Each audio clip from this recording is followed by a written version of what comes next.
मैं कितनी बार तुझे समझाऊं कि मैं अब बदल चुकी हूं।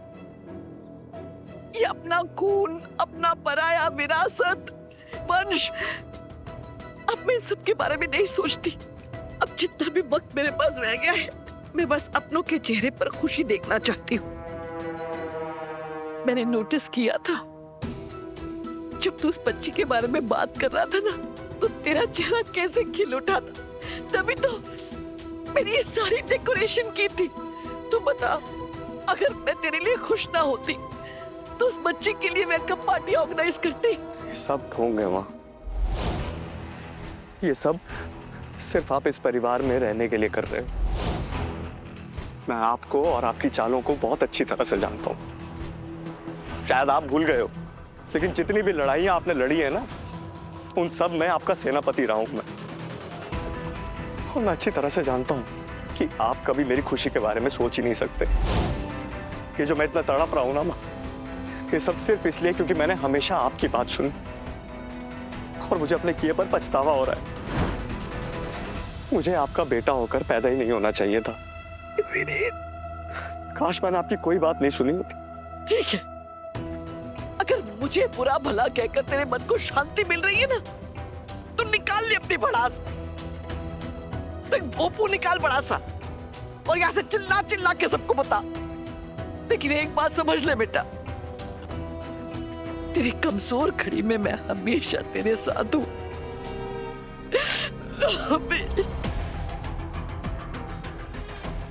क्या मूर्ख बेटा पैदा किया है मैंने। आज तक जो जो बातें मैंने इसे बताई है, सब मुझे ही सुना के चला गया।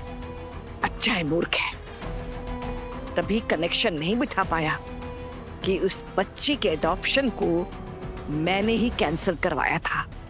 पराया खून आकर मेरी दौलत पर हक मांगेगा, ऐसा तो हो ही नहीं सकता। मैंने राघव को कभी अपना बच्चा नहीं समझा, तो ये पराया खून क्या चीज है।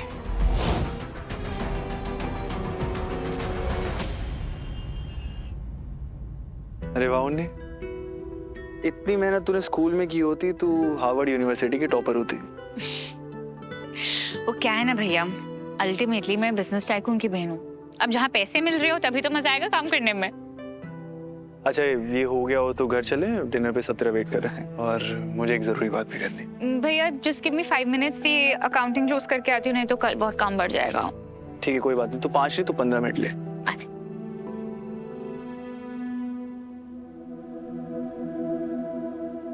चाची आप यहाँ कैसे? अरे खुश रहो, तुम यहाँ कैसे?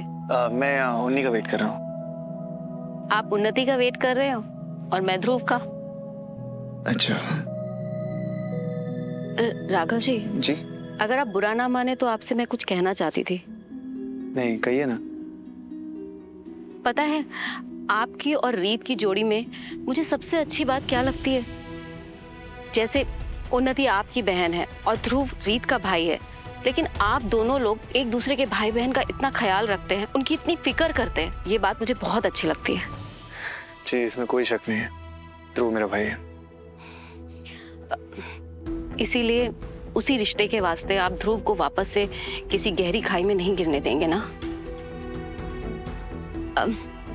मेरा मतलब है कि ध्रुव बड़ी मुश्किल से ना अपने पिछले हादसों से बाहर निकला है। मैं कुछ समझा नहीं, आप क्या कहना चाहते हैं? राघव बेटा, मैं ध्रुव को तब से जानती हूँ जब से वो पैदा हुआ है। वो किसी भी रिश्ते में ना अपनी पूरी जान लगा देता है और एक बार फिर से वो ना उन्नति के लिए वही कर रहा है। क्या?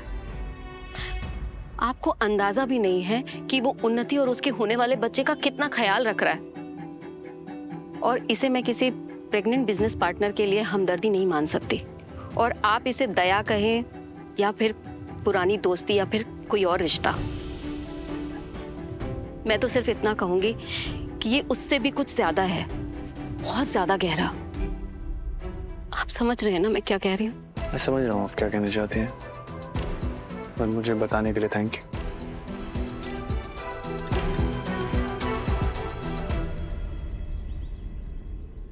ये देखिए मैम, ये वीरू भैया के अरेस्ट रिकॉर्ड्स और ये उनकी रिहाई के पेपर्स, हमने सब कुछ इस फाइल में पहले से ही रखा था। उन्होंने हमने कुछ छुपाया नहीं है आपसे। मिसेस सूर्यवंशी, आप एक वर्किंग प्रोफेशनल हैं।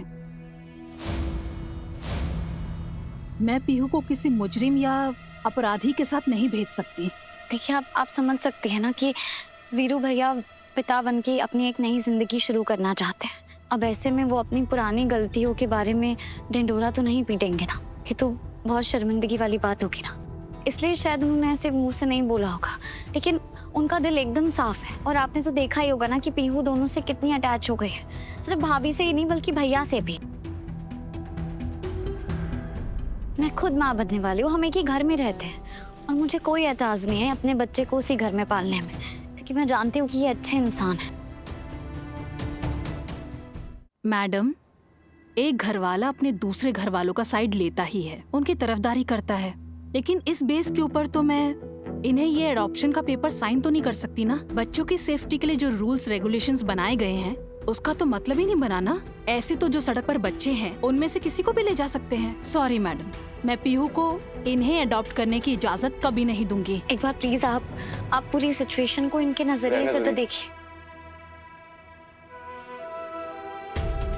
थैंक यू सो मच, तुमने बहुत ट्राई किया, पर मुझे लगता है अभी पीयू का मम्मी पापा बनना हमारी किस्मत में नहीं है।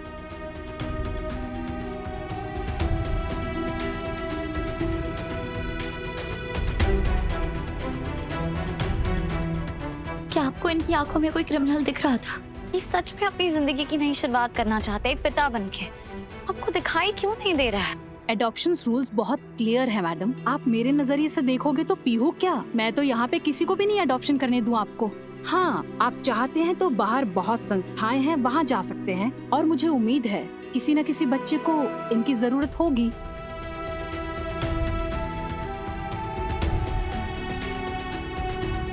भाभी,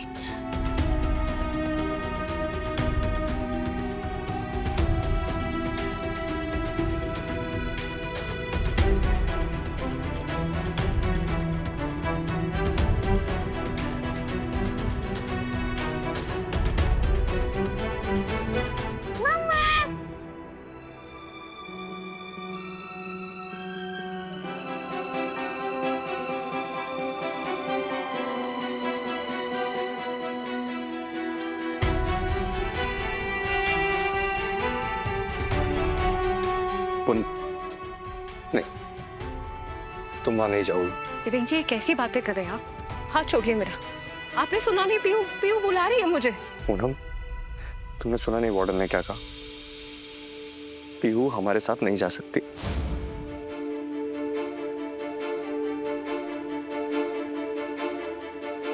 तो पूनम, अपनी और उस बच्चे की उम्मीदें बढ़ाने से बेहतर होगा तुम ये रिश्ता यहीं खत्म कर दो।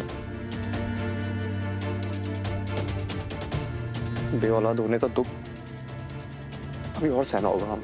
मैं जानती हूँ मुझसे ज्यादा भी आपका मन कर रहा है उसको भागकर गले लगाने का। मैं आप जितनी स्ट्रांग नहीं हूँ। आई एम सॉरी, मैं बहुत इमोशनल और कमजोर इंसान हूँ और मैं खुद को नहीं रोक सकती पीहू को गले लगाने से।